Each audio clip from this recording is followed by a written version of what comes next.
Hi friends, నిన్న ఎపిసోడ్లో నామినేషన్లు అయిపోయినాయి కదా. ఓటింగ్ అయితే స్టార్ట్ అయిపోయింది. నిన్న మామూలుగా ప్రీపోల్ ఓటింగ్లోనే సంజన టాప్లో కనిపించింది. ఇక్కడ మరి ఎపిసోడ్ అయిపోయిన తర్వాత మరి లాజిక్లు పాయింట్లు అన్నీ కూడా ఆడియన్స్ ఉంటారు కదా, మరి ఓటింగ్ ఎలా మారుతుందో చూద్దాం. ఇప్పటివరకు అయితే మాత్రం ఫస్ట్ ప్లేస్లో సంజన ఉంది. ఎందుకుంది అంటే మరి మరి మాట్లాడుతుంది కంటే తెలియకంటుందో భాష అర్థం కాకంటుందో తెలియదు. అక్కడ ఇప్పుడైతే ఆడియన్స్ దృష్టిలో కంటెంట్ చేయటం కానీ వాళ్ళని కొంచెం ఏదో ఒకటి విధంగా ఏదో ఒకటి క్రియేట్ చేస్తుంది కాబట్టి, ఏదో ఒకటి కంటెంట్ అనేది క్రియేట్ చేస్తుంది కాబట్టి ఆడియన్స్ ఆ విధంగా కూడా కనెక్ట్ అవుతున్నారు. ప్లస్ కోపం ఉన్నంతసేపు, కోపం దిగిపోయినాక మామూలుగా ఉంటుంది, అంత ఫ్రెండ్లీగా ఉంటుంది. అంతసేపు తనుజతో కొట్లాడిన కూడా మళ్ళీ వెంటనే వచ్చి తనుజ వడ్డిస్తుంది, కూర మరి వడ్డిస్తుంది, ఏముండదామని అడుగుతుంది. ఆ కోపంలోనే మాట జారేస్తుంది కాబట్టి మరి అది కూడా కొంచెం మనిషి అన్నాక అవి కూడా ఉంటుంది కాబట్టి ఇక్కడైతే ఆమెకున్న ఫ్యాన్స్ అయితే చాలామంది ఉన్నారు. ఆ కంటెంట్ లేకపోతే ఆ షో చూడలేమని నిన్న మా కామెంట్ పెట్టారు. ఇష్టమైన కంటెస్టెంట్ సంజన గారు అని పెట్టారు. ఎందుకంటే ఆ కంటెంట్ కోసం ఇది చేసి ఉంటారు, లేకపోతే సప్పగా ఉంటుంది అది. ఆ విధంగా కూడా కంటెంట్ లేకపోతే, కాకపోతే ఆ కంటెంట్ ఈ విధమైన కంటెంట్ నచ్చిన వాళ్ళు కూడా ఉండొచ్చు. ఆడియన్స్లో అన్ని రకాలు ఉంటారు కాబట్టి దాని పరంగా సంజన గారు ఫస్ట్ ప్లేస్లో ఉన్నారు. సెకండ్ ప్లేస్ వచ్చి దివ్య గారు ఉన్నారు.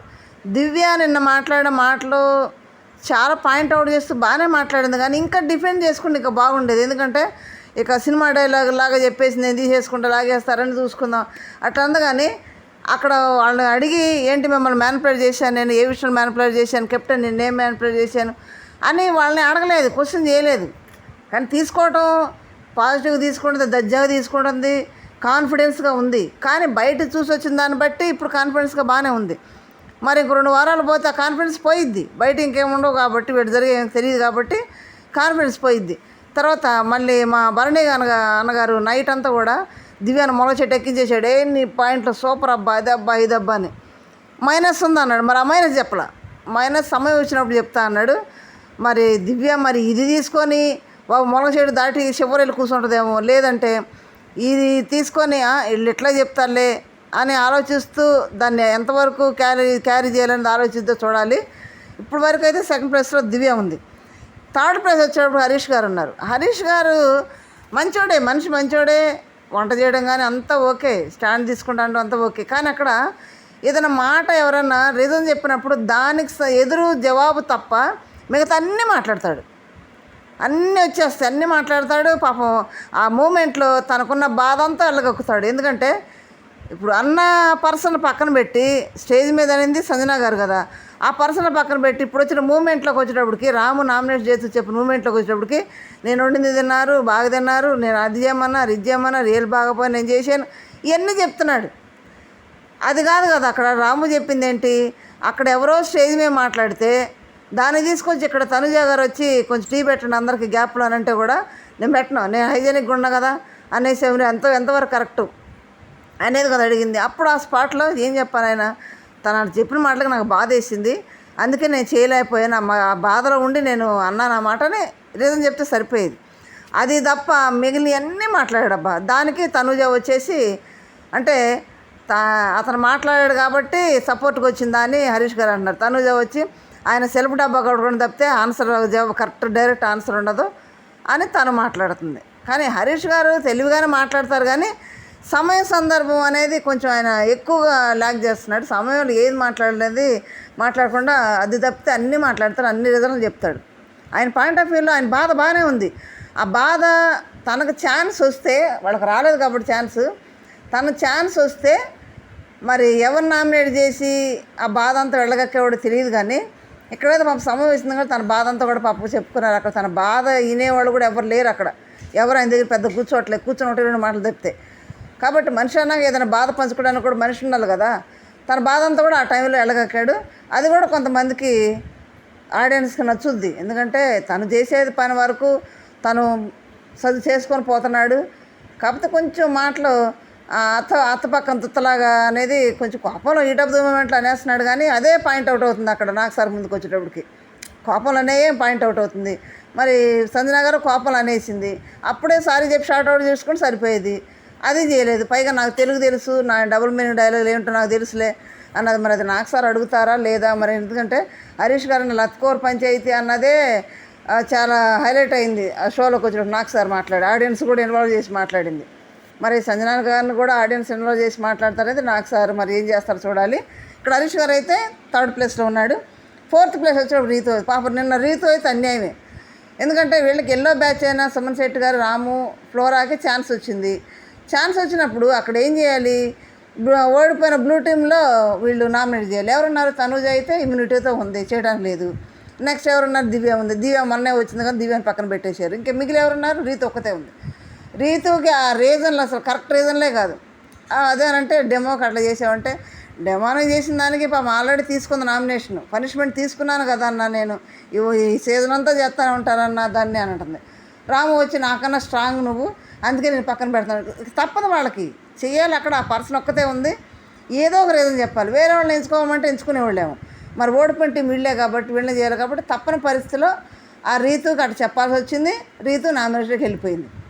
ఓకే, రీతు కూడా పెద్ద ఇది చేయలేదు కానీ రాముని తర్వాత అడిగింది, ఏరా ఏం రీజన్ రా ఇది చెప్పేది అంటే, ఏం కాదులే ఊరుకో, నువ్వు ఉంటావులే ఊరుకో, నువ్వేం టెన్షన్ పడకు అంటే రీతు ఉంటుంది అనే కాన్ఫిడెన్స్ రాముకు ఉంది. ఓకే, అయితే రాము అన్న పాయింట్ కరెక్టే, రీతు చాలా స్ట్రాంగ్. ఆ గేమ్లో మాత్రం ఇచ్చిపడేస్తుంది. నేను రామునైతే ఆ స్క్వేర్ పగలగొట్టే గేమ్లో కింద పడుకోబెట్టి లేవని లేదు రాముని. తన బలం అంటే అనేది రాముకు తెలుసు కాబట్టి, నాకైనా బలవంతురాలు నువ్వు, నేను బలహీనతో పోటీ పడాలనుకుంటున్నాను కానీ బలవంతులతో పోటీ పడితే నేను గెలవలేను కదా, అందుకని నేను నామినేట్ చేస్తా అంటున్నాడు. రీజన్ కరెక్ట్గానే ఉంది కానీ తర్వాత వచ్చి బాధపడుతున్నాడు, నువ్వు ఊరుకు అంటున్నాడు, రీతుని ఓదారుస్తున్నాడు. ఇట్లా 4th ప్లేస్లో రీతు ఉంది. కొంచెం ఓటింగ్ అయితే పర్లేదు, ఎందుకంటే నిన్నైతే అన్యాయమైన రీజన్లే పాపం రీతుకి. దాన్ని ఆడియన్స్ గెస్ అయితే మాత్రం రీతుకి ఓటింగ్ పడుద్ది. 5th ప్లేస్ వచ్చేటప్పటికి ఫ్లోరా గారు ఉన్నారు. ఫ్లోరా గారిని ప్రతిసారి దెబ్బ నాకు సార్ కూడా చెప్తూనే ఉండా, నువ్వు మాట్లాడాలి, అందరితో కలవాలి, ఇంకా టాలెంట్ చూపించాలి అని అంటున్నారు. కానీ నేను ఆడుతున్నాను కదా అంటుంది. భాష ప్రాబ్లం ఒకటి తను. పైగా హరీష్ గారిని నామినేట్ చేయటం ఎవరిని ఉద్దేశించి నామినేట్ చేస్తుందంటే చిన్న విషయానికి నామినేట్ చేసింది. చిన్నది ఏదో క్లిప్ పెట్టారంట. అక్కడ క్లిప్ పెడితే ఆ క్లిప్పు జెంట్స్ టాయిలెట్ దగ్గర పెట్టారు, అది లేడీస్ వెళ్ళారేమోనని జెంట్స్ ఆగిపోతారు కదా, అది తీయమని చెప్పినందుకు అది పెద్ద ఇష్యూ అన్నట్టు చెప్పేవని హరీష్ గారిని అంటుంది.